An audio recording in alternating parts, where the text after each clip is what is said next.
Hello and नमस्ते, स्वागत छ हजुरहरूलाई नेपाल अनलाइन स्कुल च्यानलमा। आज हामी बिबिएस फर्स्ट इयरको माइक्रो इकोनोमिक्स पढ्न जाँदैछौँ है त।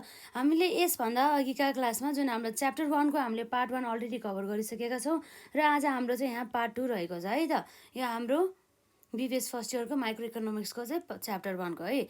र यदि हजुरहरूले यसभन्दा अघिका क्लासेसहरू अटेन्ड गर्नुभएको छैन भनेदेखि गर्नुहोला, जसमा चाहिँ हामीले यो माइक्रो इकोनोमिक्ससँग सम्बन्धित प्रायः जस्तो लगभग क्वेसनहरू हामीले कभर गरिसकेका छौँ र है त। र यदि हजुरहरूलाई यदि केही क्वेसन्सहरू भए चाहिँ कमेन्ट सेक्सनमा राख्नुहोला। हामीले लिमिटेसनदेखि मिनिङदेखि लिएर यसको युजेसहरू भयो, ती सबै कुराहरूलाई चाहिँ हामीले कभर गरिसकेका छौँ। र आज चाहिँ हामी सुरुमा के गर्छौँ भन्दाखेरि जुन हाम्रो 2 मार्क्समा सोधिएका सर्ट क्वेसनहरू जुन चाहिँ प्रायः जस्तो एकदमै इम्पोर्टेन्ट रहेछ त्यसलाई कभर गर्छौँ। र त्यसपछि हामी म्याक्रो इकोनोमिक्स भन्दा नि हाम्रो यो बिजनेस इकोनोमिक्स र म्यानेजर्स इकोनोमिक्सको बारेमा चाहिँ हामी यहाँ चर्चा गर्न जाँदैछौँ है त। त्यसपछि चाहिँ अब हाम्रो अरू कुराहरू के बाँकी हुन्छ त्यो सबैलाई हामी कभर गर्छौँ। जस्तै अब हामीले धेरै टाइम्सहरूमा चाहिँ देखिसक्यौँ जुन क्वेसन रहेको छ हाम्रो यस प्रकारको है त। जस्तै कहिलेकाहीँ हामीलाई जुन हामीले माइक्रो इकोनोमिक्सको बारेमा त हामीले पढिसक्यौँ, त्यही पनि कहिलेकाहीँ वान सेन्टेन्समा चाहिँ यो माइक्रो इकोनोमिक्सको चाहिँ डेफिनेसन लेख भनेर चाहिँ हामीलाई सोधेको हुन्छ। त्यस्तो अवस्थामा हामीले ठ्याक्कै एक्ज्याक्ट के लेख्ने त भन्ने कुरा आउँछ है त। र विशेष गरी यो चाहिँ हाम्रो 2 मार्क्सको लागि इम्पोर्टेन्ट क्वेसन हो। क्वेसन नम्बर 1 रहेको छ त्यसरी हाम्रो यहाँ क्वेसन नम्बर 1 यहाँ हामीले क्वेसनमा भन्छ यसरी, डिफाइन माइक्रो इकोनोमिक्स है त। माइक्रो इकोनोमिक्स इन 1 सेन्टेन्स भन्ने कुरा आयो है त्यसरी। 1 सेन्टेन्समा चाहिँ हामीले माइक्रो इकोनोमिक्सलाई चाहिँ डिफाइन गर्नु पर्यो है। एकदमै राम्रोसँग फोकस भएर पढ्नु होला। जस्तै अब हामीलाई थाहा नै छ है यो माइक्रो इकोनोमिक्स अर्थात् सूक्ष्म अर्थशास्त्र भन्ने बित्तिकै यो त हाम्रो एउटा जुन हाम्रो मेन अर्थशास्त्र हुन्छ नि हो त्यसको हाँगा अन्तर्गत नै पर्छ, अर्थात् हाम्रो यो ब्रान्च अफ द इकोनोमिक्स नै हो है। जसले चाहिँ जस्तै स्मल इन्डिभिजुअल पार्ट्सहरूको यसले स्टडी गर्ने गर्दछ। जुन हाम्रो इकोनोमी अर्थात् हाम्रो अर्थतन्त्रमा भएका जुन हाम्रो स्मल इन्डिभिजुअल पार्टहरू हुन्छ त्यसलाई चाहिँ यसले चाहिँ स्टडी गर्ने गर्दछ। र जस्तै हाम्रो त्यो स्मल इन्डिभिजुअल अन्तर्गत हाम्रो जस्तै एउटा घरको, एउटा फर्मको, एउटा हाम्रो उद्योगको यस्ता कुराहरू चाहिँ पर्ने गर्दछ है त। यी कुराहरू चाहिँ हामीले लेख्नुपर्ने भयो यसमा। हाम्रो यहाँ रहेको छ micro economics is defined as the branch of है त, defined as the branch of economics which जसले के गर्छ भन्दा which studies स्मल है त, एकदमै सानो सानो इन्डिभिजुअल पार्टहरूको स्टडी गर्ने गर्दछ यसले। स्मल इन्डिभिजुअल पार्ट्स अफ है त, पार्ट्स अफ एन इकोनोमी भनेर चाहिँ हामी बुझ्न सक्छ है त। अब हामी अर्को यहाँ के थप्छ भन्दा इन्डिभिजुअल है त, इन्डिभिजुअल सच एज हाउसहोल्ड है त, such as households, firms, industry, etc. हो। यति लेख्यो भने चाहिँ हाम्रो 2 मार्क्स आउँछ है त। यो चाहिँ हाम्रो 2 मार्क्सको लागि एउटा 1 सेन्टेन्समा चाहिँ हामीले माइक्रो इकोनोमिक्सलाई चाहिँ कसरी चाहिँ हामी डिफाइन गर्न सक्छौँ भन्ने कुरा भयो है त। भने चाहिँ के रहेछ भन्दा microeconomics is define as the branch of the economics which studies small individual parts of an economy in individual such as, जस्तै हाम्रो इन्डिभिजुअल अन्तर्गत पर्ने भनेको एउटा हाउस होल्डको, एउटा घरको मात्रै, एउटा घर परिवारको कुरा आयो, एउटा जस्तै कुनै एउटा फर्मको कुरा आयो, एउटा बिजनेस कन्सर्नको कुरा आयो, र एउटा कुनै पनि एउटा उद्योगको कुरा आयो है। त्यो कुराहरू चाहिँ पर्ने भयो। अब हाम्रो उद्योग अन्तर्गत धेरै कुराहरू पर्न सक्छ नि है। जस्तै अब हाम्रो फिल्म इन्डस्ट्री भयो, त्यसै गरी अर्को हाम्रो प्रोडक्सन गर्ने म्यानुफ्याक्चरिङ इन्डस्ट्री हुन सकिन्छ। यसरी चाहिँ जुन हाम्रो उद्योगहरू चाहिँ विभिन्न प्रकारका चाहिँ हुने गर्दछ हो। त्यो हाम्रो प्रत्येक त्यसमा के छ हाम्रो सबै इन्डिभिजुअलहरूको चाहिँ त्यहाँ कुरा गर्ने गरिन्छ है त। र यसरी चाहिँ हामीले हेर्दाखेरि के रहेछ भन्दा हाम्रो क्वेसन नम्बर 1 मा चाहिँ define microeconomics in one sentence भन्दाखेरि microeconomics is define as the branch of the economics which studies small individual parts of an economy है in individual such as household firms industry etcetera है त। यसलाई पनि मजाले cover गर्नु होला, एकदमै इम्पोर्टेन्ट रहेको छ। र त्यसका साथै अब हामीले के भन्छ भन्दाखेरि जुन हाम्रो माइक्रो इकोनोमिक्सलाई चाहिँ किन त स्लाइसिङ मेथड भनिन्छ, स्लाइसिङ भनिन्छ कि है। अब त्यो कुराहरू पनि हेरौँ है त। स्लाइसमा पार्ने कि यसरी पार्टमा यसले स्प्लिट अफ गर्ने गरिदिन्छ कि। जस्तै अब यसको चाहिँ किन भनेको भन्ने कुरा हेर्छौँ हामी, जसमा हाम्रो रहेको छ आज क्वेसन नम्बर 2 मा है त। एकदमै इम्पोर्टेन्ट रहेको छ यो क्वेसन पनि। वाइ माइक्रो इकोनोमिक्स है त।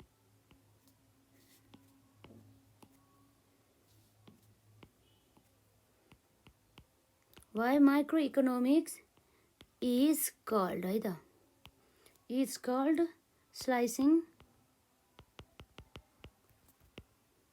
मेथड भनेर चाहिँ भन्यो। अब जस्तै अब के छ भन्दाखेरि अब मैले एउटा पिक्चर बनाउँछु है त। हाम्रो चाहिँ एउटा कुनै पनि कन्ट्रीको के छ भन्दा एउटा इकोनोमी रहेको छ। यो चाहिँ पुरै हाम्रो यो के हो त होल इकोनोमी भनेर चाहिँ हामी बुझ्छौँ है त। यो भयो हाम्रो पुरै यसलाई हेर्ने भनेको, यो पुरैलाई हेर्ने भनेको कसले हो भन्दा म्याक्रो इकोनोमिक्सले है त, बृहत अर्थशास्त्रले। जुन हाम्रो यो होल इकोनोमी हुन्छ हो, यो होल इकोनोमिकलाई चाहिँ हाम्रो कसले भन्दा माइक्रो इकोनोमिक्स अर्थात् हाम्रो सूक्ष्म अर्थशास्त्रले चाहिँ यसलाई चाहिँ टुक्रा टुक्रा पारेर के एउटा इन्डिभिजुअल युनिटमा यसरी टुक्रा पार्ने, यसरी है, यसरी यसरी टुक्रा पारेर चाहिँ यो इकोनोमीलाई चाहिँ के गर्छ, स्टडी गर्छ। सुरुमा जस्तै यसले मानौँ के गर्छ भन्दाखेरि यो भागको स्टडी गर्छ, फेरि यसले यो भागको स्टडी गर्छ, फेरि यो भागको स्टडी गर्छ, फेरि यो भागको स्टडी गर्छ। यस्तो गर्छ सबैलाई चाहिँ पार्टमा छुट्याएर चाहिँ के गर्ने भयो त, स्टडी गर्ने भयो हो। यसरी चाहिँ त्यही भएर चाहिँ माइक्रो इकोनोमिक्सले चाहिँ पुरै होल इकोनोमिकलाई चाहिँ टुक्रा पारेर एउटा इन्डिभिजुअल युनिटमा यसले स्टडी गर्ने भएको कारणले गर्दाखेरि चाहिँ हामीले यो माइक्रो इकोनोमिक्सलाई एउटा स्लाइसिङ मेथड, यसले स्लाइस बनायो नि त यसरी है, यो कुराहरू आउने भयो। अब यही कुराहरू चाहिँ हामी यहाँ लेख्न सक्छौँ। यो त एउटा पिक्चर मात्र हो, त्यसको एन्सर चाहिँ हाम्रो यहाँ रहेको छ microeconomics is called slicing method.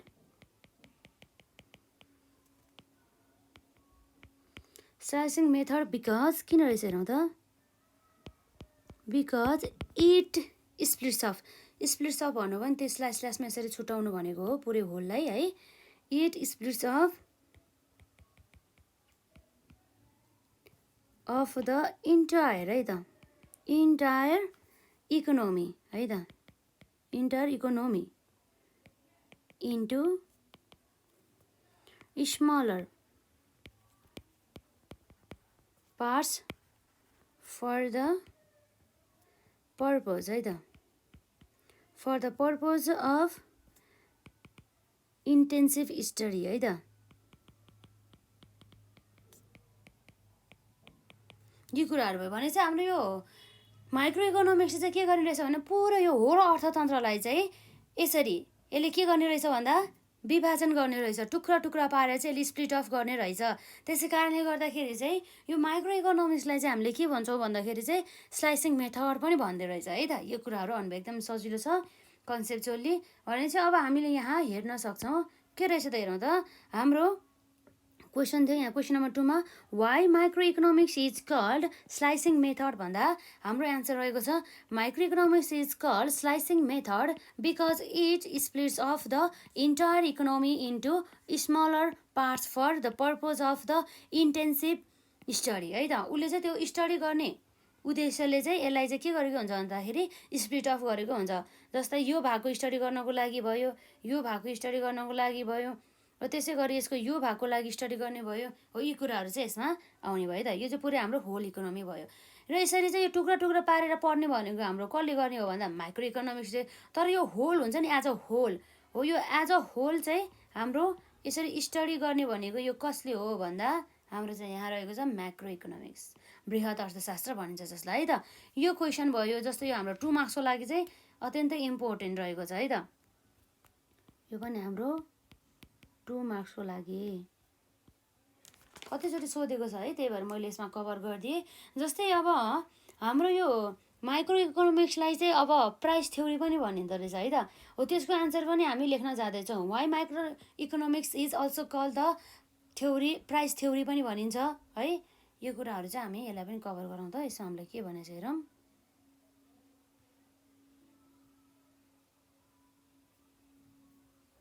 हाम्रो यहाँ रहेको छ क्वेसन नम्बर 3 है त। जस्तै यो क्वेसन नम्बर 3 मा हामीलाई के भन्यो भन्दा जस्तै वाइ माइक्रो इकोनोमिक्स है त, microeconomics is also called price theory भन्ने कुरा भयो है त। यो कुरा भयो। अब यो हाम्रो माइक्रो इकोनोमिक्सलाई चाहिँ अर्को प्राइस थ्योरी पनि भन्ने रहेछ।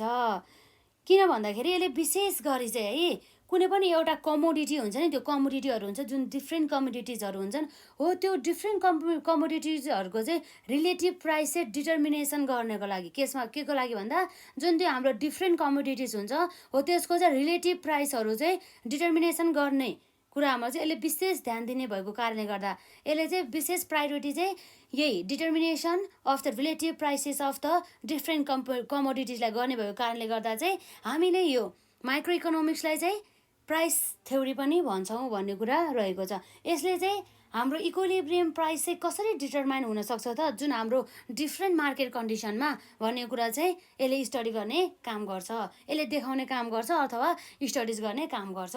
जुन हाम्रो डिफ्रेन्ट मार्केट कन्डिसन भनेको थाहा छ हामीलाई, ओलिगोपोली, मोनोपोली है, पर्फेक्ट मार्केट कन्डिसन हो, यस्ता यस्ता मार्केट कन्डिसनहरूमा चाहिँ कसरी चाहिँ हाम्रो इक्विलिब्रियम प्राइस चाहिँ डिटरमाइन हुन्छ भन्ने चाहिँ यसले स्टडिज गर्ने गर्दछ।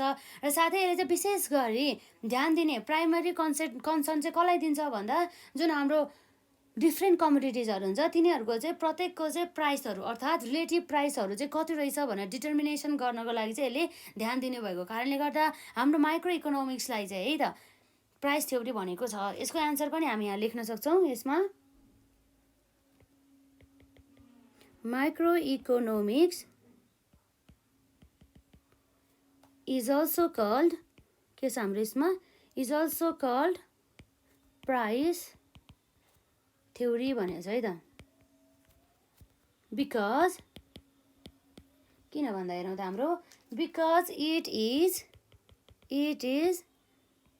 प्राइमरीली है त, सेकेन्डरी नभएर यो प्राइमरीली कन्सर्न भनेको ध्यान दिने भन्ने जस्तै कुरा हुन्छ यसमा। कन्सर्न विथ डिटर्मिनेसन अफ है त, concern with determination of relative price है त, relative prices of different commodities भन्ने कुरा आयो है त्यसमा।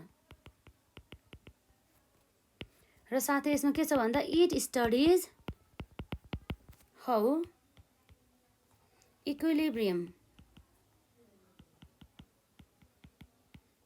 इक्विलिब्रियम प्राइस इज डिटरमाइन भन्ने कुरा भयो है त। Determine in the different market condition है त, डिफ्रेन्ट मार्केट कन्डिसन्स यो कुरा हुनुभयो।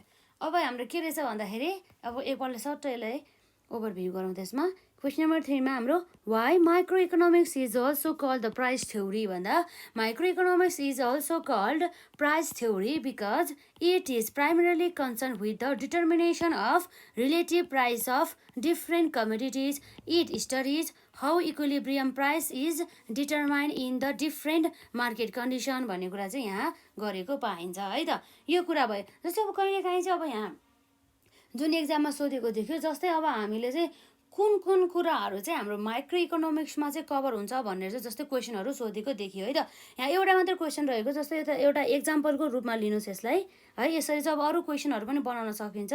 अब यस्तो आइहाल्यो भनेदेखि पनि हाम्रो यति सजिलो क्वेसन हामी किन चाहिँ अब बिगार्ने त एक्जाममा भन्ने कुरा आयो है त। यो हाम्रो नम्बर 4 हो। यसमा जस्तै हाम्रो यहाँ रहेको छ स्टेट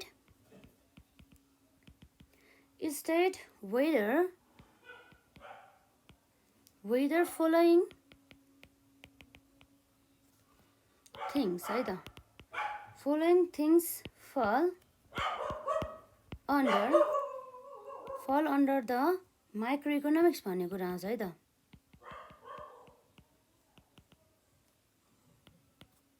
भनेपछि अब हाम्रो के रहेछ भन्दा चाहिँ जुन हाम्रो स्टेट वेदर फलोइङ थिङ्स फल अन्डर द माइक्रो इकोनोमिक्स भन्ने कुरा आयो। जस्तै अब हाम्रो नम्बर एमा यहाँ रहेछ, अब हाम्रो यहाँ रहेको छ है त फलोइङ थिङ्स भने चाहिँ के भनेको छ भन्दा एउटा national income of the Nepal भनेको छ है त। यसमा के भनेको छ भन्दा नेसनल इन्कम अफ नेपाल भनेको छ है त।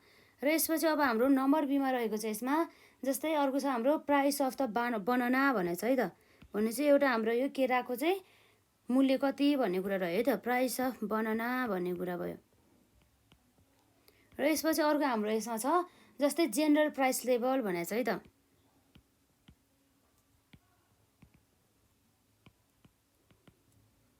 र यसपछि अब हाम्रो यहाँ नम्बर डीमा रहेको छ जस्तै एउटा कन्ज्युमरको चाहिँ इन्कम है त, इन्कम अफ अ कन्ज्युमर।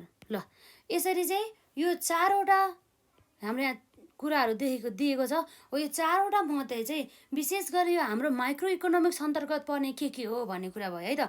यसको एन्सर दिनुभन्दा अगाडि चाहिँ हामीले चाहिँ एउटा कुरामा चाहिँ के गर्नु पर्यो भन्दा एउटा कुरामा हामीले ध्यान दिनुपर्ने हुन्छ है त। त्यो भनेको चाहिँ हाम्रो कस्तो छ भन्दाखेरि जस्तै हामीले के गर्नु पर्यो एउटा कुरामा हामीले ध्यान दिनु पर्यो। जस्तै हाम्रो माइक्रो इकोनोमिक्स भनेको के हो भन्दा यसलाई चाहिँ एउटा इन्डिभिजुअल युनिट, एउटा हाउस होल्डको, एउटा फर्मको, एउटा इन्डस्ट्रीको यसले के गर्ने गर्दछ भन्दा यसले स्टडी गर्ने गर्दछ। त्यसै कारणले गर्दा यसले के गर्छ त यसले स्टडी गर्ने गर्दछ है त। त्यसै कारणले गर्दाखेरि हाम्रो चाहिँ यसको एन्सर सेलेक्टेड गर्दाखेरि चाहिँ हाम्रो पहिला माइक्रो इकोनोमिक्सको कन्सेप्टको बारेमा थाहा हुनु पर्यो। अब माइक्रो इकोनोमिक्स भन्ने बित्तिकै यो के रहेछ भन्दा यो त एउटा स्मल इन्डिभिजुअल युनिटको स्टडी गर्ने रहेछ। अब हामी हेरौँ त यो चारवटा मात्रै हाम्रो स्मल इन्डिभिजुअल युनिट बारेमा के रहेछ भन्दा अब हामीले भन्न सक्छौँ। जस अन्तर्गत जस्तै हाम्रो चाहिँ एउटा national income of the Nepal भनेको छ है त। जस्तै हाम्रो यो पुरै एउटा नेपाल देशभरिको चाहिँ एउटा यसको चाहिँ देशको चाहिँ आम्दानीको बारेमा, नेसनल इन्कमको बारेमा, राष्ट्रिय आम्दानीको बारेमा यसले भन्दैछ हो। यो अब हाम्रो यसरी माइक्रो इकोनोमिक्स अन्तर्गत परे त परेन। किन भन्दा परेन है त, किन भन्दाखेरि यसले त पुरै देशको इकोनोमी, पुरै देशको चाहिँ अर्थतन्त्र यसले चाहिँ होल पार्टलाई लियो नि त। यो भनेको त हाम्रो म्याक्रो इकोनोमिक्स हो, बृहत अर्थशास्त्र हो। तर हाम्रो त यहाँ माइक्रो इकोनोमिक्स अर्थात् सूक्ष्म अर्थशास्त्र चाहिँ सोधिएको छ है त। अब रहेको छ एउटा प्राइस अफ द बनाना। अब यो एउटा इन्डिभिजुअल युनिटभित्र पऱ्यो कि परेन त बनाना भन्दा पऱ्यो है त। यसरी यो हाम्रो पुरै देशभरिको बनानाको प्राइस भन्दा पनि एउटा बनानाको प्राइस अन्तर्गत चाहिँ हाम्रो चाहिँ यहाँ के रह्यो भन्दाखेरि यसरी चाहिँ हाम्रो यो चाहिँ भनेको चाहिँ के हो भन्दा हाम्रो माइक्रो इकोनोमिक्स अन्तर्गत पऱ्यो है त। र जुन हाम्रो जेनरल प्राइस लेभल, अब जेनरल भन्ने बित्तिकै हाम्रो केमा गयो त भन्दा जेनरल भन्ने बित्तिकै सबै कुराहरूमा पुग्यो। अब यदि स्पेसिफिक प्राइस लेभल भने भए चाहिँ हाम्रो यो माइक्रोमा पर्थ्यो। तर यसमा जेनरल प्राइस लेभल भनेको छ। जेनरल प्राइस लेभल भन्ने बित्तिकै यो चाहिँ हाम्रो कुन कुरामा पुग्यो भन्दा जस्तै यो चाहिँ हाम्रो अब म्याक्रोमा पुग्यो है त, माइक्रोमा पुगेन। त्यही भएर यो हाम्रो यसभित्र आएन। र यसपछि अर्को रहेको छ यो हाम्रो इन्कम अफ द कन्ज्युमर भनेपछि एउटा कन्ज्युमर, एउटा जुन फाइनल कन्ज्युमर रहेको छ हो त्यो कन्ज्युमरको चाहिँ आम्दानी कति रहेछ भनेपछि यो त एउटा इन्डिभिजुअल युनिट रहेछ नि त हो, एउटा व्यक्तिगत अनि भित्र पऱ्यो नि त। त्यसै कारणले गर्दा यो चाहिँ हाम्रो स्मल युनिट्सभित्र पऱ्यो, यो हाम्रो माइक्रो इकोनोमिक्स अन्तर्गत पऱ्यो है त। यसरी चाहिँ यो चारवटा मात्रै चाहिँ हाम्रो जम्मा यो प्राइस अफ द बनाना र इन्कम अफ द कन्ज्युमर चाहिँ हाम्रो यो जुन माइक्रो इकोनोमिक्स अन्तर्गत चाहिँ पऱ्यो है त, अरू चाहिँ परेन हो। यसरी चाहिँ हामीले भन्नु पर्थ्यो है त। अब यसको एन्सर अब हामीले कसरी लेख्न सक्छौँ भन्दा जस्तै यहाँ रहेको छ है त प्राइस अफ त हाम्रो के थियो अर्को price of banana, price of banana and income.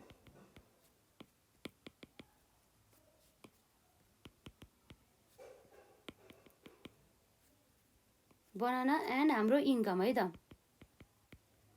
And income of consumer,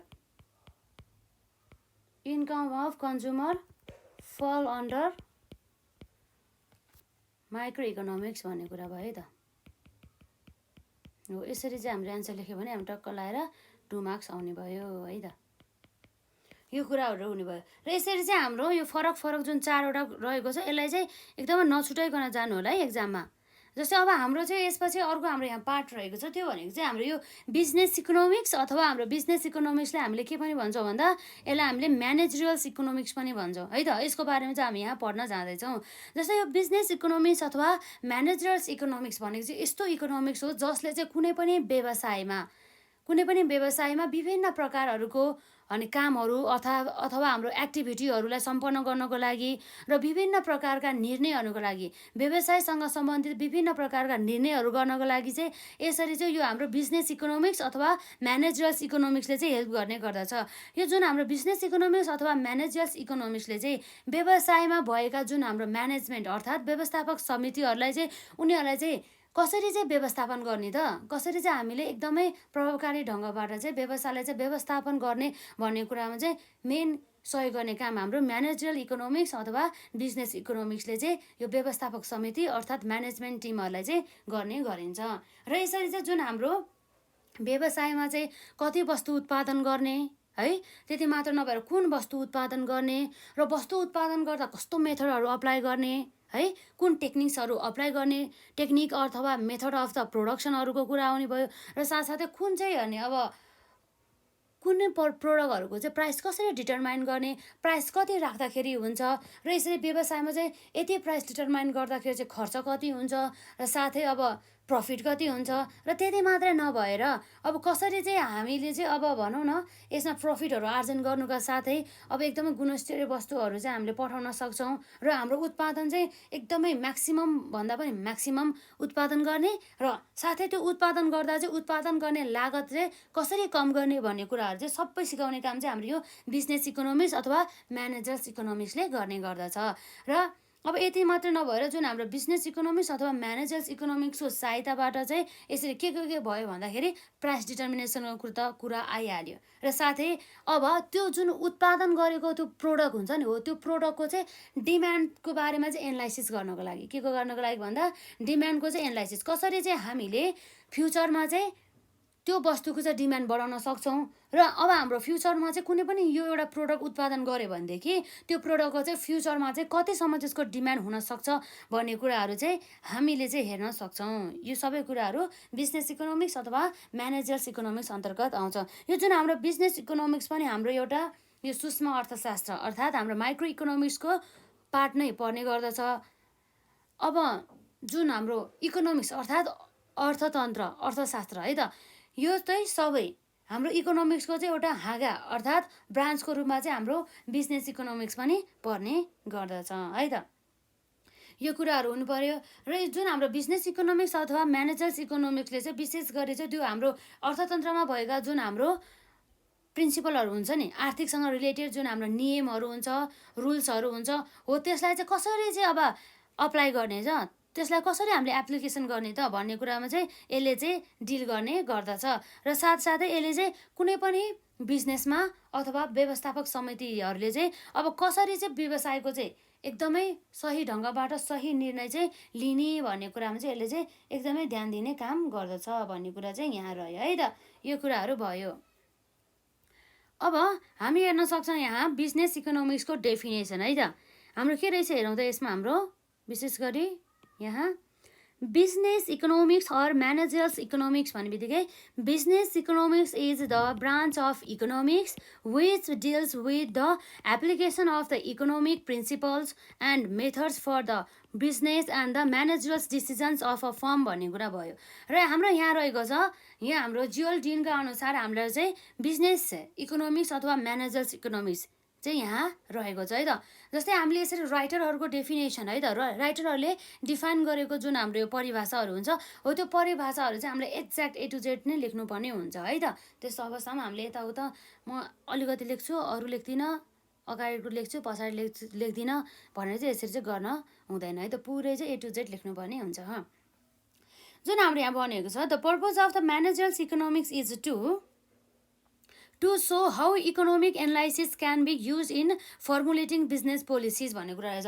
अर्थात् के रहेछ भन्दा यो हाम्रो जुल डिनका अनुसार चाहिँ यो हाम्रो जुन बिजनेस इकोनोमिक्स अथवा म्यानेजर इकोनोमिक्स भनेको चाहिँ के रहेछ भन्दाखेरि यसले चाहिँ कसरी चाहिँ त्यो हाम्रो अर्थतन्त्रले एनालाइसिस गरेका कुराहरू हुन्छ नि, यसरी अर्थतन्त्रले एनालाइसिस गरेर विभिन्न प्रकारको इन्फर्मेसनहरू दिएको हुन्छ। हो त्यो इन्फर्मेसनको बेसिसमा चाहिँ कसरी चाहिँ हामीले चाहिँ बिजनेस पोलिसिजहरू बिजनेससँग सम्बन्धित भएर चाहिँ हामीले त्यो जुन इकोनोमिक्सको एनालाइसिसलाई चाहिँ बेसिस मानेर बिजनेस पोलिसिजहरू चाहिँ बनाउन सक्छौँ भन्ने कुरा चाहिँ यहाँ हाम्रो रहने गर्दछ।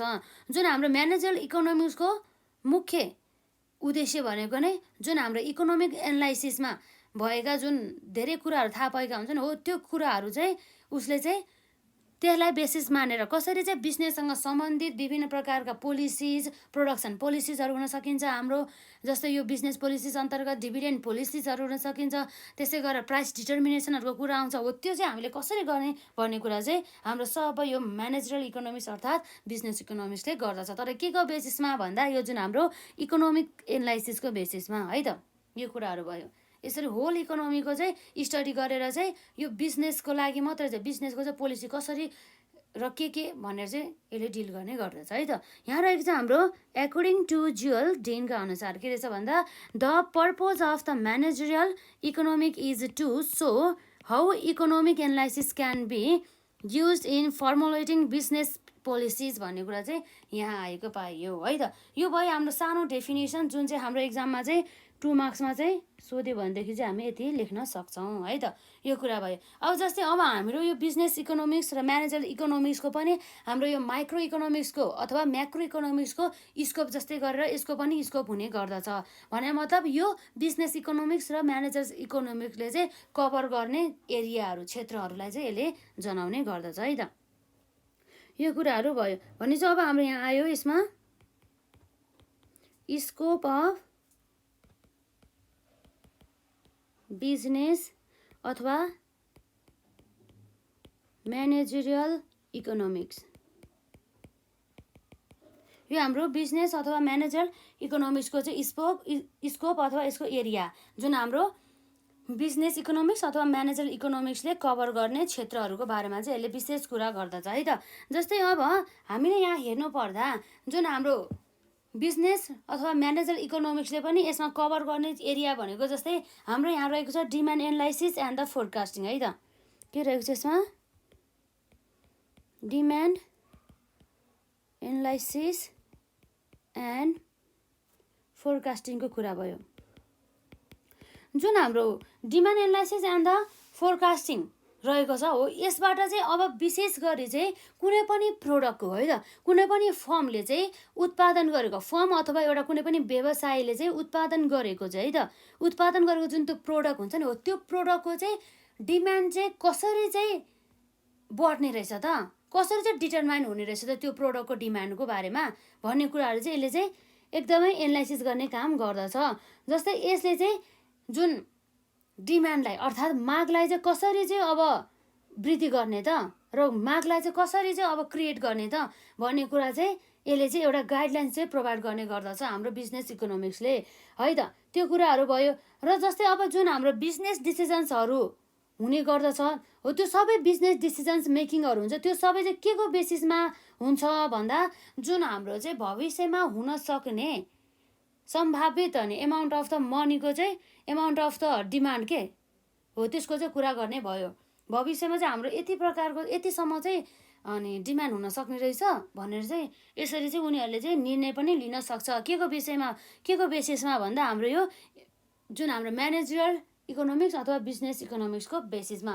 र साथै उसले चाहिँ जुन उत्पादन गरिएको जुन प्रोडक्ट हुन्छ नि हो त्यो प्रोडक्टको चाहिँ फ्युचरमा चाहिँ त्यसको चाहिँ बिक्री अर्थात् यसको चाहिँ सेल्स जसलाई हामी भन्छौँ फ्युचर सेल्सको चाहिँ यसले फोरकास्ट गर्ने काम गर्ने गर्दछ। र यसरी चाहिँ उसले प्रोडक्सन अर्थात् उत्पादन गर्नुभन्दा अगाडि चाहिँ भविष्यमा गएर चाहिँ हामीले जुन त्यो उत्पादन गरिएको वस्तुहरू चाहिँ कतिसम्म हामीले बिक्री गर्न सक्छौँ भनेर चाहिँ यसले डिसिसन लिनु चाहिँ एकदमै आवश्यक रहेको छ। पहिला कति बिक्री हुन्छ भनेर थाहा हुनु पऱ्यो त्यसपछि त्यही अनुसारै हामीले उत्पादन गर्नु पऱ्यो नि त होइन। यदि हामीले बढी उत्पादन गर्यो भनेदेखि त्यस्तो अवस्थामा हामीलाई नै लस हुन्छ त्यो पछि हामीले बढी उत्पादन गरेको सबै ड्यामेज भएर जान्छ। र यदि हामीले थोरै उत्पादन गऱ्यो भनेदेखि हामीले जुन मार्केटमा रहेको जुन डिमान्ड हुन्छ त्यो डिमान्ड अनुसार चाहिँ हामीले यदि उनीहरूको चाहिँ डिमान्ड अनुसार हामीले सप्लाई गर्न सकेन भनेदेखि त्यस्तो अवस्थामा उनीहरू सेटिस्फाइड हुन्छ त हुँदैन है त। त्यही भएर चाहिँ यसरी डिमान्ड एनालाइसिस र फोरकास्टिङ गर्न चाहिँ एकदमै आवश्यकता रहेको छ, जुन कुरा चाहिँ हाम्रो बिजनेस अथवा म्यानेजरल इकोनोमिक्सको चाहिँ हेल्पबाट चाहिँ हुने गर्दछ है त। यो कुराहरू हुने भयो। र यसपछि अर्को रहेको चाहिँ हाम्रो कस्ट एन्ड प्रोडक्सन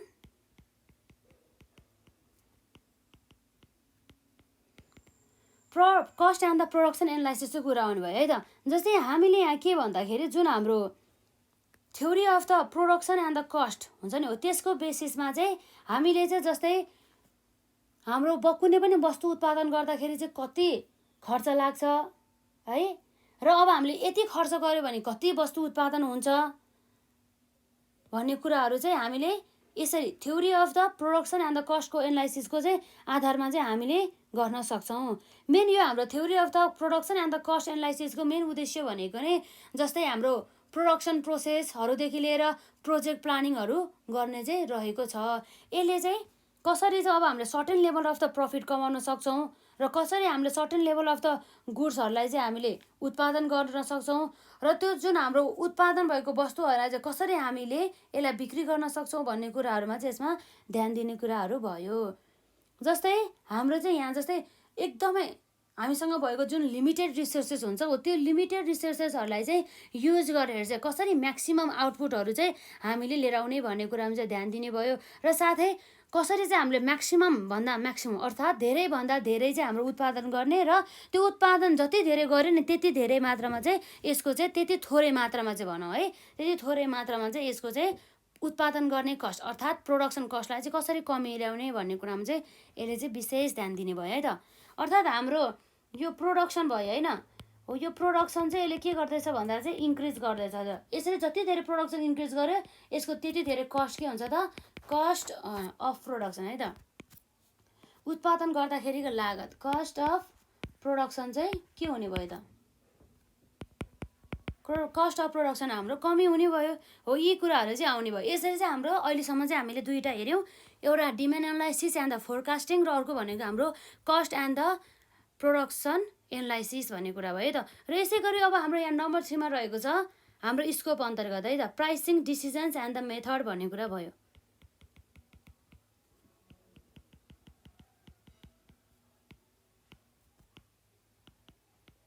यो जुन हाम्रो pricing decision and the method अन्तर्गत चाहिँ अब हामीले जुन उत्पादन गरिएको जुन वस्तु हुन्छ त्यो उत्पादित गरिएको वस्तुहरूको चाहिँ हामीले अब कतै चाहिँ मूल्य राख्ने त, कति मूल्य चाहिँ तोक्ने भन्ने कुराहरू चाहिँ आउँछ है त। र यसरी विशेष गरी यो बिजनेस इकोनोमिक्सको सहायताबाट कुनै पनि हामीले उत्पादन गरेको जुन प्रोडक्ट हुन्छ हो त्यो प्रोडक्टको चाहिँ हामीले कति चाहिँ अब मूल्य तोक्ने भनेर चाहिँ हामीले सहजै ढङ्गबाट चाहिँ हामीले निर्णय लिन सक्छौँ। र यसरी हामीले कुनै पनि प्रोडक्टको कुनै पनि वस्तु तथा सेवाहरूको यसरी प्राइस लेभलहरू डिटरमाइन गर्दाखेरि अथवा प्राइसिङ डिसिजनहरू गर्दाखेरि चाहिँ हामीले विभिन्न कुराहरूमा ध्यान दिनुपर्ने हुन्छ, जसलाई हामी त्यो फ्याक्टरहरू भन्छ है त।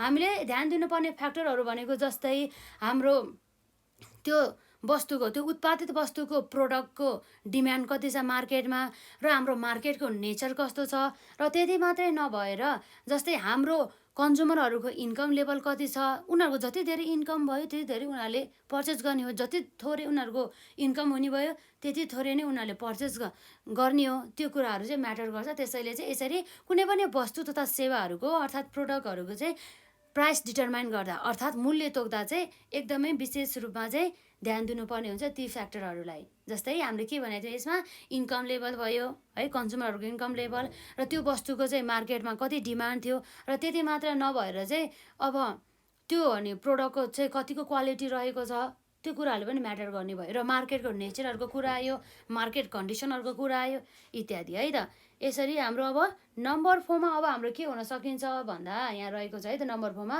अब अर्को रहेको छ प्रफिट म्यानेजमेन्ट।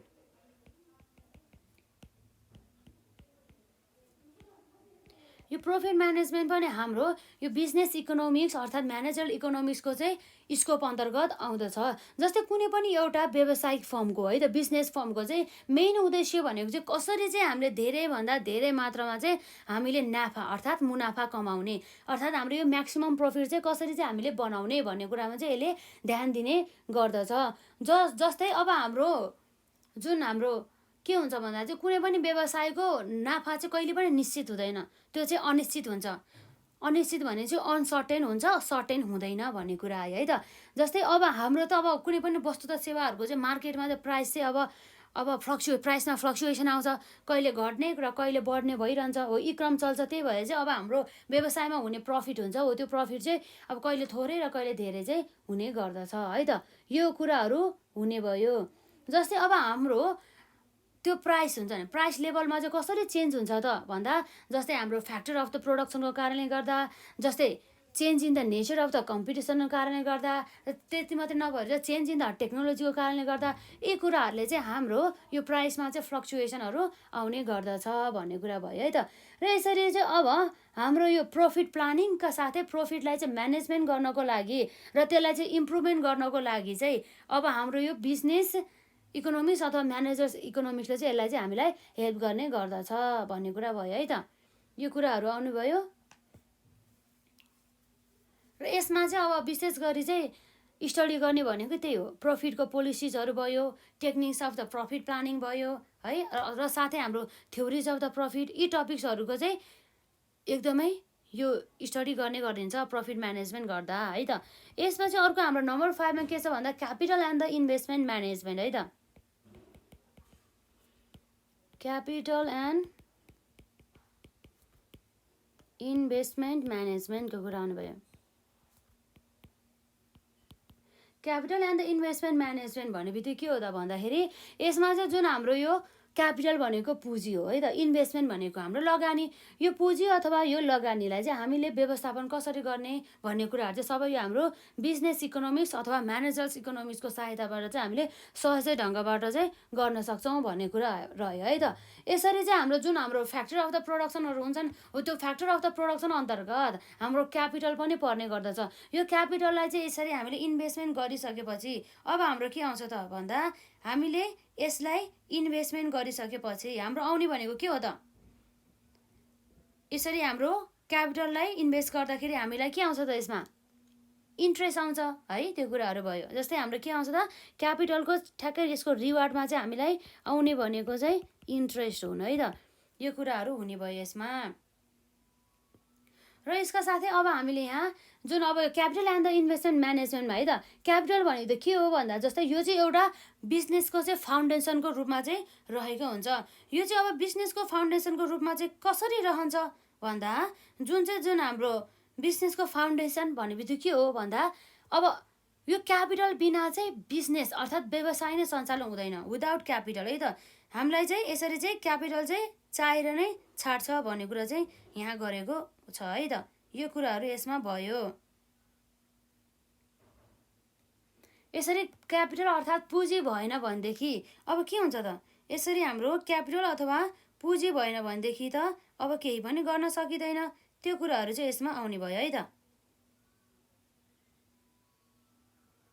अब हामी यहाँ हेर्न सक्छौँ जुन हाम्रो क्यापिटल भनेपछि त बिजनेस व्यवसाय सञ्चालन गर्नको लागि एकदमै महत्त्वपूर्ण आवश्यकको तत्त्वको रूपमा रहेको रहन्छ। यसरी चाहिँ जुन हाम्रो त्यो जुन क्यापिटल अथवा इन्भेस्टमेन्ट हुन्छ त्यसलाई चाहिँ कसरी चाहिँ हाम्रो फ्याक्टर अफ द प्रोडक्सनमा चाहिँ त्यसलाई चाहिँ युज गर्ने त भन्ने कुरामा चाहिँ विशेष ध्यान दिनुपर्ने हुन्छ। जस्तै हामीसँग रहेको जुन लिमिटेड रिसोर्सेस हुन्छ, जुन हाम्रो लिमिटेड स्रोत र साधनहरू हुन्छ, त्यसलाई चाहिँ यसरी चाहिँ हामीले युज गर्नु पर्यो जसबाट चाहिँ हामीले म्याक्सिमम रिटर्न चाहिँ पाउन सकोस् है त, त्यो कुराहरू भयो यसमा। एकदमै इफिसियन्टली चाहिँ एलोकेट गर्नु पर्यो भन्ने कुरा रह्यो। र जस्तै हाम्रो यो theory of the capital and the इन्भेस्टमेन्टले चाहिँ के एक्सप्लेन गर्छ भन्दा चाहिँ जुन हाम्रो इन्भेस्टमेन्ट प्रोजेक्टहरू हुन्छ हो, त्यो इन्भेस्टमेन्ट प्रोजेक्टहरूमा चाहिँ कुन चाहिँ सुइटेबल इन्भेस्टमेन्ट प्रोजेक्ट हो त भनेर चाहिँ निर्णय गर्नको लागि, सेलेक्सन गर्नको लागि चाहिँ यसले हेल्प गर्छ। र साथै त्यो जुन हामीसँग भएको जुन क्यापिटल हुन्छ हो, त्यो क्यापिटललाई चाहिँ कसरी हामीले इफिसियन्ट एलोकेसन गर्ने भनेर चाहिँ यसले चाहिँ हेल्प गर्ने गर्दछ। र साथै त्यो जुन हाम्रो क्यापिटलको चाहिँ क्षमता अर्थात् इफिसियन्सी कति रहेछ भनेर चाहिँ यसरी एजेजिङ गर्नको लागि चाहिँ यसले चाहिँ हेल्प गर्ने गर्दछ भन्ने कुरा चाहिँ यसमा आयो है त। यो कुराहरू यसमा भयो र यसपछि अब हामी यहाँ के गर्न सक्छौँ हेरौँ त। यसमा हाम्रो यहाँ के छ नम्बर 5 पछि अब हाम्रो रहेको छ नम्बर 6 को कुरा आयो। नम्बर 6 मा हाम्रो अब्जेक्टिभ अफ द फर्म भयो है त। यो हाम्रो बिजनेसको चाहिँ अथवा म्यानेजर इकोनोमिक्सको चाहिँ यो विशेष गरी चाहिँ यो के हो भन्दा फर्मको चाहिँ अब्जेक्टिभ भनेर आउँछ। यो फर्मको अब्जेक्टिभ भने चाहिँ के हो त बिजनेसको चाहिँ उद्देश्य र विशेष गरी चाहिँ हाम्रो के हुन्छ भन्दा चाहिँ हरेक फर्मको चाहिँ एउटा निश्चित उद्देश्य रहेको हुन्छ। जस्तै विशेष गरी चाहिँ प्राय फर्महरूको चाहिँ नाफा कमाउने अर्थात् कसरी चाहिँ हामीले धेरैभन्दा धेरै मात्रामा चाहिँ प्रफिट चाहिँ कमाउने भन्ने कुरामा चाहिँ यसको रहेको हुन्छ र साथसाथै यसले प्रफिट मात्र कमाउनुका साथै यसको चाहिँ सेल्सलाई बिक्रीलाई पनि कसरी हामीले म्याक्सिमाइज गर्ने भन्ने कुरामा चाहिँ यसको चाहिँ ध्यान केन्द्रित रहेको हुन्छ। भने चाहिँ एउटा समयमा कुनै पनि फर्मको चाहिँ एउटा समयमा एउटा मात्र निश्चित यसको चाहिँ उद्देश्य हुने गर्दछ र त्यसको उसको एउटा निश्चित उद्देश्य हासिल भएपछि त्यसपछि अर्को उसले चाहिँ के चाहिँ भन्दाखेरि अर्को उसले एउटा उद्देश्य चाहिँ निर्माण गर्ने गर्दछ। अब्जेक्टिभहरू चाहिँ निर्माण गर्ने भयो है त। यसमा हाम्रो लगभग यसमा यही कुराहरू यही भनेको हो। जस्तै अब हामीले विभिन्न प्रकारका थ्योरिजहरू पढ्न सक्छौँ यो हाम्रो अब्जेक्टिभ अफ द फर्म अन्तर्गत है त, त्यो हाम्रो बिजनेस इकोनोमिक्स अन्तर्गत। र यसपछि अब हामी यहाँ नम्बर 7 मा रहेको छ है त। नम्बर 7 मा के छ भन्दा हाम्रो यहाँ बिजनेस इन्भाइरोमेन्टको कुरा आउने भयो। के छ हाम्रो यसमा बिजनेस इन्भाइरोमेन्टको कुरा आयो। अब बिजनेस इन्भाइरोमेन्ट भन्ने बित्तिकै के हो त भन्दा जुन हाम्रो बिजनेस इकोनोमिक्सले त बिजनेस इन्भाइरोमेन्टको चाहिँ फेजेस बिजनेस इन्भाइरोमेन्टको बारेमा चाहिँ यसले स्टडी गर्ने गर्दछ। जस्तै हाम्रो बिजनेसको चाहिँ विभिन्न प्रकारका साइकलहरू हुने गर्दछ र जस्तै त्यो साइकल अथवा phases of the business cycle भनौँ त्यसलाई है, हो त्यसलाई पनि यसले हाम्रो स्टडी गर्ने भयो। साथसाथै हाम्रो क्यापिटल मार्केट र त्यति मात्रै नभएर अर्को हाम्रो के छ सिचुएसन अफ द मनीको कन्डिसन कस्तो छ र मार्केटको स्ट्रक्चर कस्तो छ र पर्चेजिङ पावर है त। के छ यसमा हाम्रो purchasing power of the people कुनै पनि व्यक्तिको चाहिँ उसको पर्चेज गर्न सक्ने किन्न सक्ने क्षमता कति छ भनेर चाहिँ यसले स्टडिज गर्ने काम चाहिँ सबै हाम्रो बिजनेस इन्भाइरोमेन्ट अन्तर्गतै गर्छ। अब हामीलाई थाहा छ बिजनेस इन्भाइरोमेन्टमा दुईवटा इन्भाइरोमेन्टहरू पर्छ।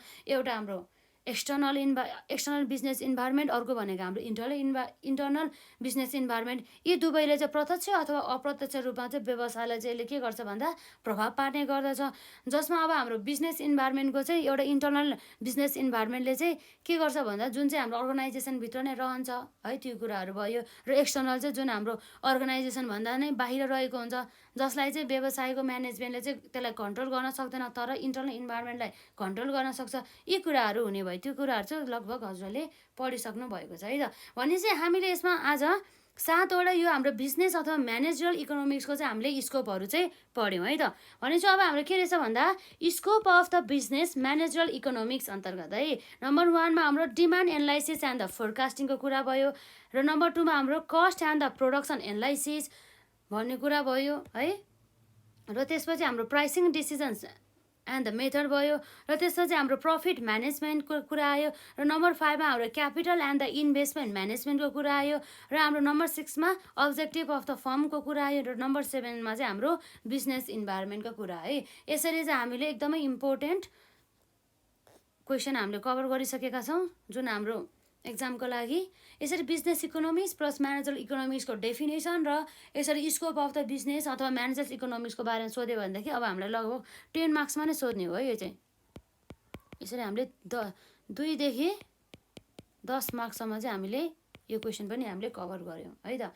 यो कुराहरू भयो र साथै अब हामीले यो यसको स्कोपको बारेमा त हेऱ्यौँ। जस्तै अब कहिलेकाहीँ चाहिँ हाम्रो माइक्रो इकोनोमिक्स अथवा माइक्रो इकोनोमिक्स भन्दा नि यो हाम्रो बिजनेस अथवा म्यानेजरल इकोनोमिक्सको चाहिँ हामीलाई के को बारेमा सोधिरहेको हुन्छ भन्दा है त के को बारेमा सोधेको रहेको हुन्छ भन्दा जस्तै हाम्रो यहाँ रहेको छ यसको क्यारेक्टरिस्टिक्स अथवा फिचर्स भनेर है त। यसको हाम्रो क्यारेक्टरिस्टिक्स अथवा फिचर्स भन्छ यसको विशेषताहरू है विशेषताहरूको बारे चाहिँ यो चाहिँ आउने भयो। र अब हामी यहाँ हेरौँ त यसको विशेषताहरू चाहिँ विशेष गरी के रहेछ भन्न हामी हेरौँ है त। जसमा चाहिँ हाम्रो यहाँ रहेको छ यसरी characteristics and the nature of the managerial economics है त।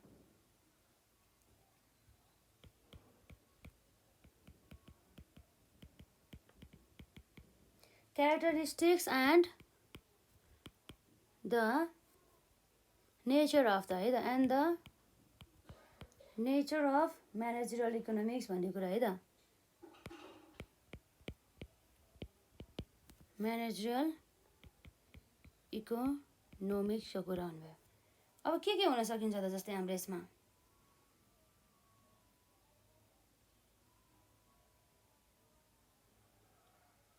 जस्तै अब हामी यहाँ हेरौँ यसमा नम्बर 1 मा रहेको छ हाम्रो माइक्रो इकोनोमिक क्यारेक्टर भन्ने कुरा रहेछ। के छ भन्दा माइक्रो इकोनोमिक क्यारेक्टर भन्ने कुरा यहाँ भयो है त।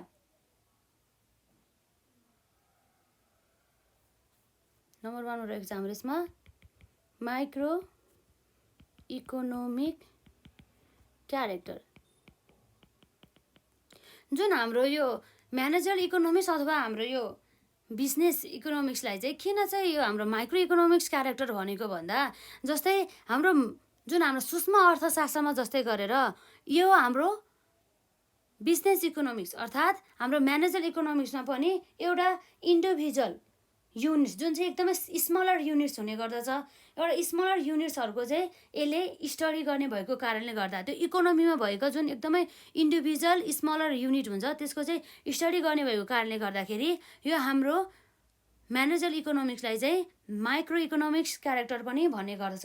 साथै यसले चाहिँ कुनै पनि एउटा इन्डिभिजुअल बिजनेस फर्मको अथवा यसले कुनै एउटा इन्डिभिजुअल इन्डस्ट्रीको अथवा कुनै पनि एउटा इन्डिभिजुअल व्यक्तिको हो त्यसको चाहिँ एउटा इन्डिभिजुअल कन्ज्युमरको भनौँ हो उनीहरूको चाहिँ विशेष गरी चाहिँ प्रब्लमहरूलाई उनीहरूको समस्याहरूलाई र साथसाथै उनीहरूले फलो गर्ने सिद्धान्तहरूलाई चाहिँ स्टडिज गर्ने काम चाहिँ हाम्रो यो म्यानेजरल इकोनोमिक्स अर्थात् बिजनेस इकोनोमिक्सले चाहिँ गर्ने गर्दछ। त्यस भएर चाहिँ यसलाई हामीले माइक्रो इकोनोमिक नेचर चाहिँ भन्ने गर्दछ।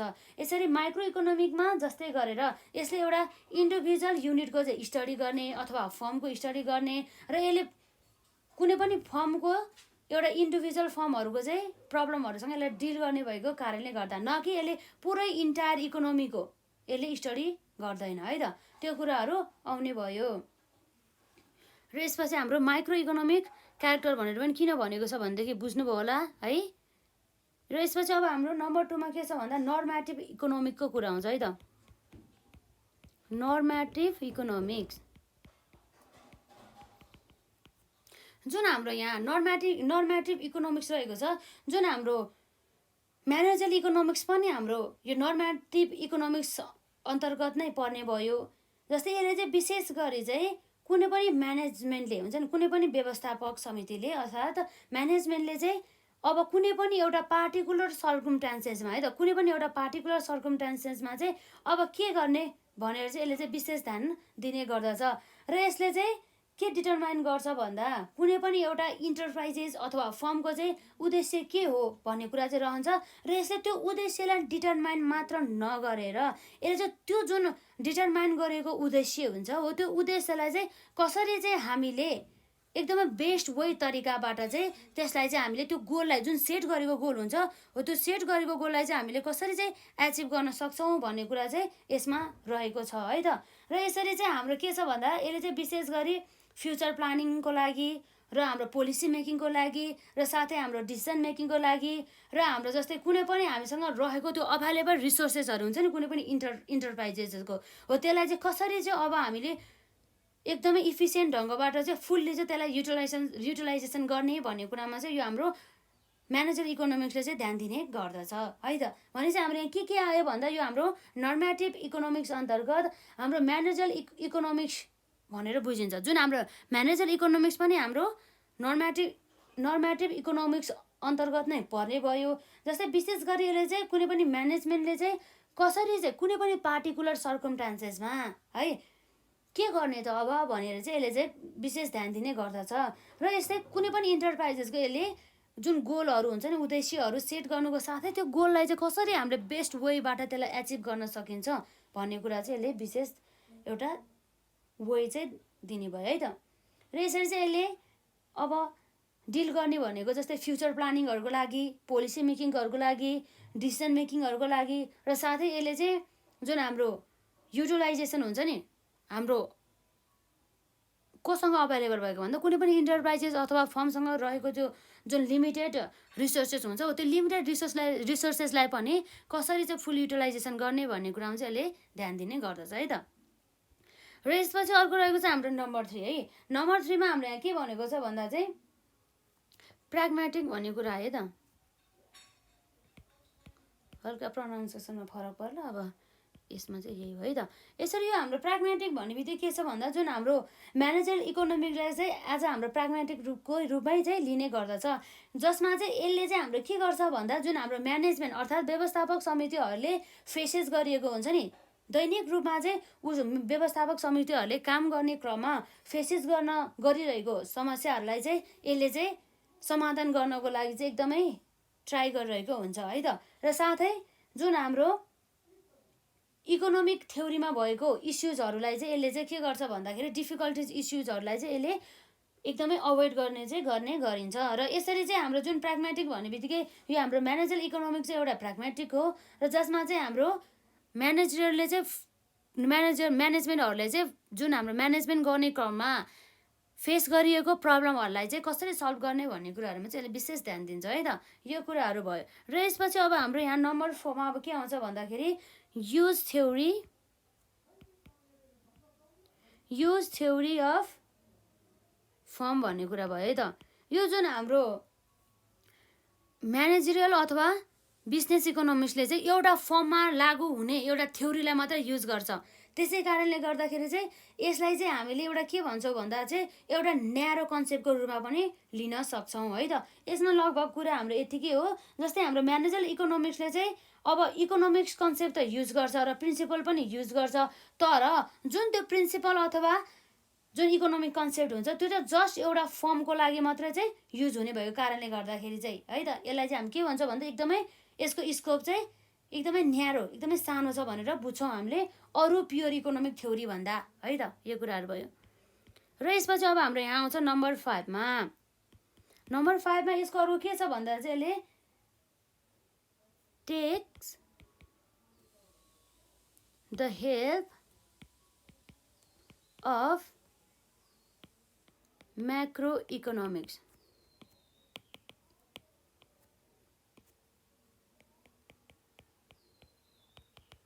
जुन हाम्रो म्याक्रो इकोनोमिक्सको चाहिँ यसले के गर्छ भन्दा चाहिँ हेल्प्सहरू चाहिँ लिने गर्दछ भन्ने कुरा चाहिँ यहाँ गरिएको छ है त। भने चाहिँ म्यानेजरल इकोनोमिक्सले के गर्ने भयो त भन्दा takes the help of the macroeconomics भन्ने कुरा भयो। जस्तै यसलाई जब पनि कुनै पनि सिचुएसनहरू अथवा सर्कमस्टान्सेसहरू बुझ्नको लागि र यसरी हाम्रो जुन बिजनेस इन्भाइरोमेन्टहरू हुन्छ इन्डिभिजुअल फर्मको अथवा कुनै पनि इन्डिभिजुअल इन्डस्ट्रीको त्यसको चाहिँ इन्भाइरोमेन्टहरूलाई पनि बुझ्नको लागि चाहिँ यसरी यसले चाहिँ म्याक्रो इकोनोमिक्सको चाहिँ यसले केहरू युज गर्छ त, म्याक्रो इकोनोमिक्सको चाहिँ यसले विशेष सहायता लिने गर्दछ।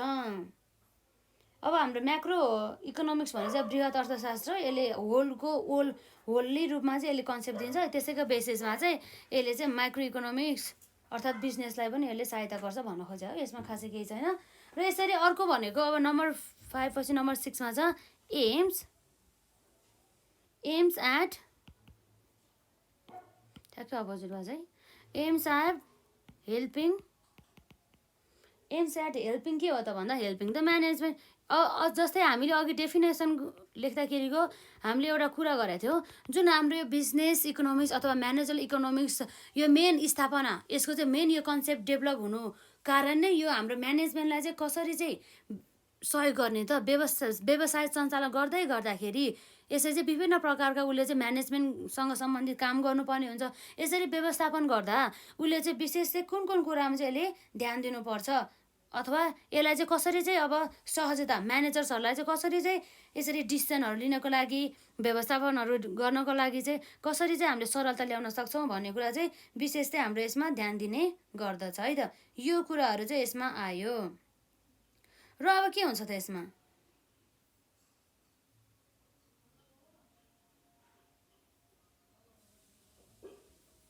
अब जस्तै अब हामी यहाँ देख्न सक्छौँ हाम्रो यो aims at the helping the management, त्यो कुरा त बुझ्नुभयो होला, जुन हाम्रो व्यवस्थापक समितिहरूलाई हेल्प गर्ने भन्ने कुरा नै आइहाल्यो।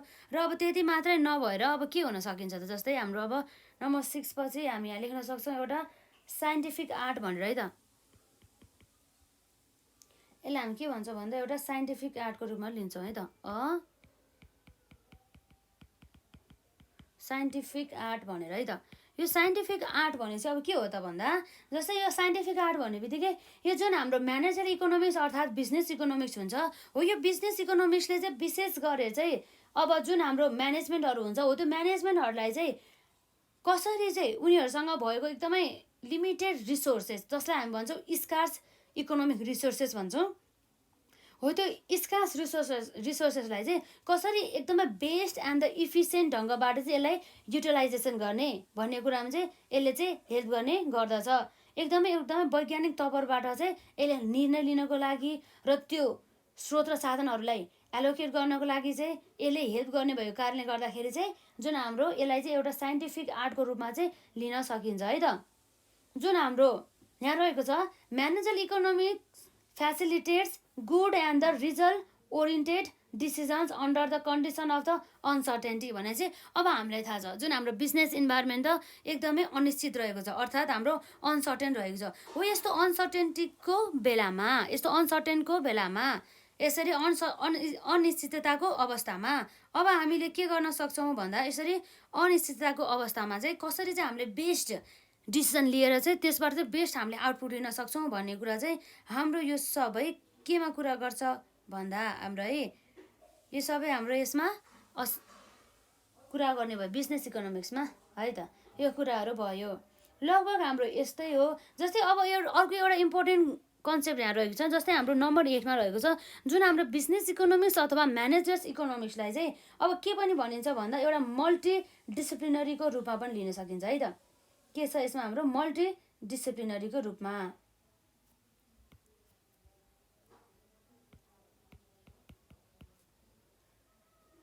मल्टी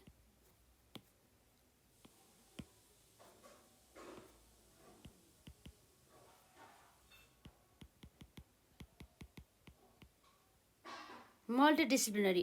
अब मल्टिडिसिप्लिनरी चाहिँ किन भनिन्छ भन्दाखेरि जुन हाम्रो म्यानेजर इकोनोमिक्स हुन्छ हो, यो चाहिँ विशेष गरी विभिन्न प्रकारका डिसिप्लिन्सहरूसँग चाहिँ सम्बन्धित रहेको हुन्छ है त। जस्तै यो चाहिँ related with the different disciplines भनेको छ। जस्तै हाम्रो त्यो डिसिप्लिन्स अन्तर्गत जस्तै स्ट्याटिक्स भयो, म्याथमेटिक्स भयो र म्यानेजमेन्ट भयो र साथसाथै हाम्रो यहाँ रहेको छ अपरेसनल रिसर्च भयो र हाम्रो यहाँ रहेको छ साइकोलोजी एसेट्रा। यी कुराहरू चाहिँ हाम्रो यसको चाहिँ डिसिप्लिन अन्तर्गत पर्यो भने चाहिँ यसमा हामी लेख्न सक्छौँ के भन्दाखेरि भन्दा चाहिँ यो चाहिँ माइक्रो इकोनोमिक्स चाहिँ विशेष गरी केसँग सम्बन्धित छ भन्दा हेरौँ त यसमा रिलेटेड विथ डिफ्रेन्ट है त डिफ्रेन्ट डिसिप्लिन्स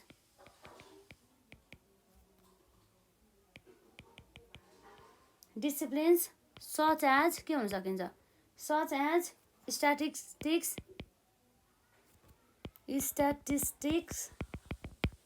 र त्यसपछि अर्को हाम्रो के आउँछ म्याथमेटिक्सको कुरा आउनुभयो। म्याथमेटिक्स गणितीय भनिन्छ जसलाई म्यानेजमेन्ट भन्ने बित्तिकै व्यवस्थापन भइहाल्यो।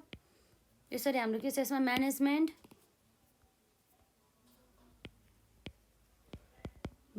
भयो र त्यसपछि अब हाम्रो के आउँछ यसमा अपरेसनल रिसर्चको कुरा आयो। अपरेसनल रिसर्च है त अपरेसनल रिसर्च भयो र हाम्रो यो साइकोलोजीको कुरा आयो है। त्यसरी साइकोलोजी एसेट्रा इत्यादि यी कुराहरू चाहिँ यस्ता डिसिप्लिन्सहरूसँग चाहिँ सम्बन्धित रहेको हुन्छ। एकदमै इम्पोर्टेन्ट रहेको छ यो पनि हाम्रो एक्जामको लागि चाहिँ। यसमा अब हाम्रो यहाँ के हुन सकिन्छ त, जस्तै हेर्न सक्छौँ हामी यहाँ characteristics and the nature of the managers economics है त। जस्तै हाम्रो नम्बर 1 मा थियो यसमा microeconomics character, normative economics, हाम्रो यहाँ प्र्याग्मेटिकको कुरा आयो र त्यसपछि युज थ्योरी अफ द फर्मको कुरा आयो र takes the help of macroeconomics भयो, aims at helping the management भयो, र यसरी एउटा चाहिँ के रहेछ भन्दा एउटा चाहिँ साइन्टिफिक आर्टको रूपमा एउटा वैज्ञानिक एउटा तवरबाट चाहिँ यसमा चाहिँ विभिन्न प्रकारका डिसिजन्सहरू निर्णयहरू लिनेको कुरा आयो। र यसपछि हाम्रो नम्बर 8मा चाहिँ मल्टी डिसिप्लिनरीको कुरा आयो, related with the different disciplines such as the हाम्रो के हुन्छ statistics, mathematics, management, operational research, र हाम्रो यहाँ साइकोलोजीको कुरा आयो एक्सेट्रा है त। यो कुराहरू भयो, यो चाहिँ एकदमै इम्पोर्टेन्ट रहेको छ है त हाम्रो एक्जामको लागि।